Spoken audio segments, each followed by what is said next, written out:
We are experiencing a once-in-a-lifetime event right now. No, it's not the fact that one of our solar system's planets is going to hit its brightest point tonight. It's something a lot bigger. So a little while ago, I made an Excel document and I called it the biggest Tigers collapse in MLB history, and basically it was just the Tigers being like 15 games ahead of the last place team throughout June, and they still ended up finishing in last place. Somehow that same exact Tigers team has made an even bigger collapse in real life. After getting swept by the Braves, the Tigers have fallen to 65-71. To put that into perspective, that's worse than the Red Sox. They are currently 65-70 right now. But what makes this Tigers collapse so much bigger than the one in my Excel document? Here's the thing. The one in my Excel document happened very slowly. By the beginning of September, the Tigers' lead over the last place team had dwindled to something like 2 games, and by roughly September 20th, they had fallen into last place for the first time, or at least a last place tie. I don't remember which one.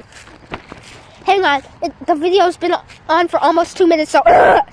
Alright, now we can get back to the story. Everyone who followed the MLB this year knows that the Tigers has a very rough stretch wrapped around the All-Star break. I'm not joking, guys. They literally lost 12 of 13 games at one point, and combined it with a Guardians hot streak, the Tigers were only in first place by like 5.5 games. Then the Guardians fell apart.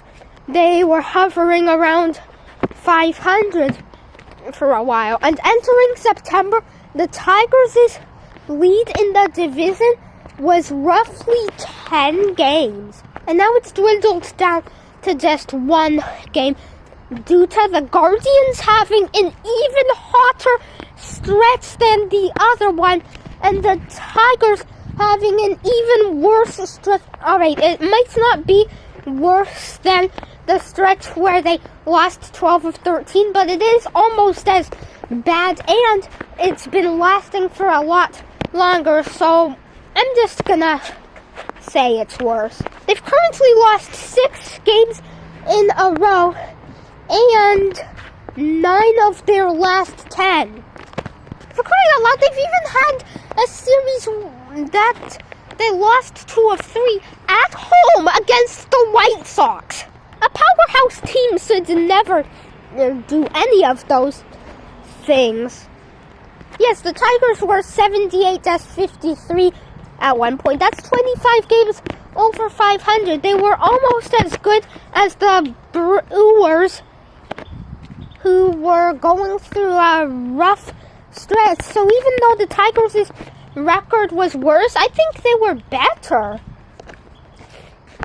Then they started to fall apart. They started hovering around 20 games over 500. Then they had this stretch where they've lost 9 of 10 and 6 games in a row.